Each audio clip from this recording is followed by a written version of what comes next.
There's a video that's out that's a compilation of me saying the N-word.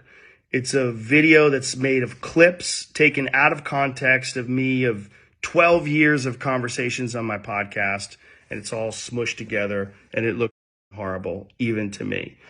You know what? I ain't even gonna say it. I'm just here to report the news. I don't want no smoke with nobody. Hello, friends.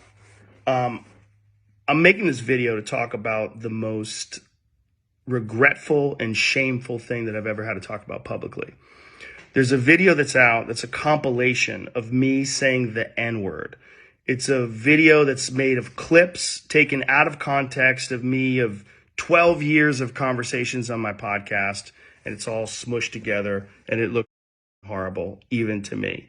Now, I know that to most people, there's no context where a white person is ever allowed to say that word, never mind publicly on a podcast. And I agree with that now. I haven't said it in years, but for a long time, when I would bring that word up, like if it would come up in conversation, instead of saying the N-word, I would just say the word. I thought as long as it was in context, people would understand what I was doing. Like that context was part of the clip we were talking about Red Fox, how Red Fox said that word on television in the 1970s and how times have changed so much since then. Or about how Richard Pryor used it as one of the titles of one of his albums. Or I was quoting a Lenny Bruce bit, or I was quoting a Paul Mooney bit, or I was talking about how Quentin Tarantino used it repeatedly in Pulp Fiction. Or I was talking about how a Netflix executive, ironically, used it because he was trying to compare it to another offensive word, and he said it out loud, and they fired him. Not calling anybody a word, just saying the word out loud.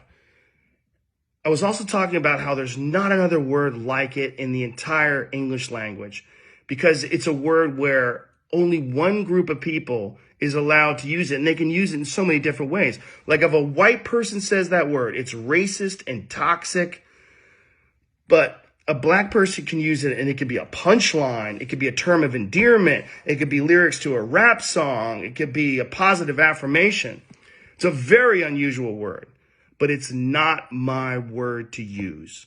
I'm well aware of that now, but for years I used it in that manner. I never used it to be racist because I'm not racist, but whenever you're in a situation where you have to say, I'm not racist, you f***ed up. And I clearly have f***ed up. And that's my intention to express myself in this video, to say, there's nothing I can do to take that back. I wish I could.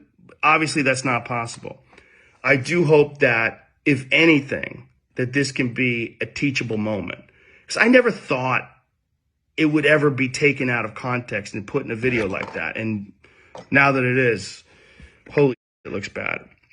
And it's part of also me doing this podcast for thousands of hours, thousands of episodes, over 12 years. I've said a lot of stupid, which is fine when you're talking about most things, but not when you're talking about race. And there's another clip that I have to address. There's a clip from 11 years ago. I was telling a story on the podcast about how me and my friend Tommy and his girlfriend, we got really high. We were in Philadelphia, and we went to go see Planet of the Apes. And we didn't know where we were going. We just got dropped off by a cab, and we got dropped off in this all-black neighborhood. And I was trying to make the story entertaining, and I said we got out, and it was like we were in Africa. It's like we were in Planet of the Apes.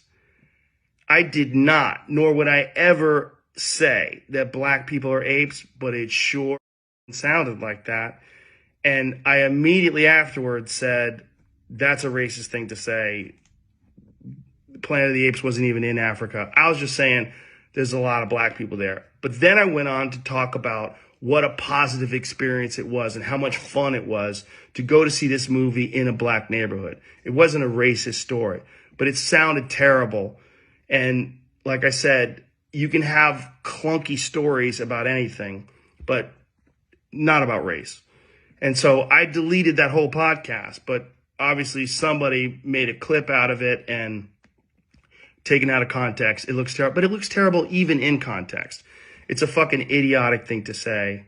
and I was just trying to be entertaining. I certainly wasn't trying to be racist, and I certainly would never want to offend someone for entertainment with something as stupid as racism. My hope is that, look, I can't go back in time and change what I've said. I wish I could. Obviously, that's not possible. But I do hope that this can be a teachable moment for anybody that doesn't realize how offensive that word can be coming out of a white person's mouth, in context or out of context. My sincere and humble apologies. I wish there was more that I could say, but all of this is just me talking from the bottom of my heart. It makes me sick watching that video, but hopefully at least some of you will accept this and understand where I'm coming from. My apologies and much love. My sincere, deepest apologies and much love.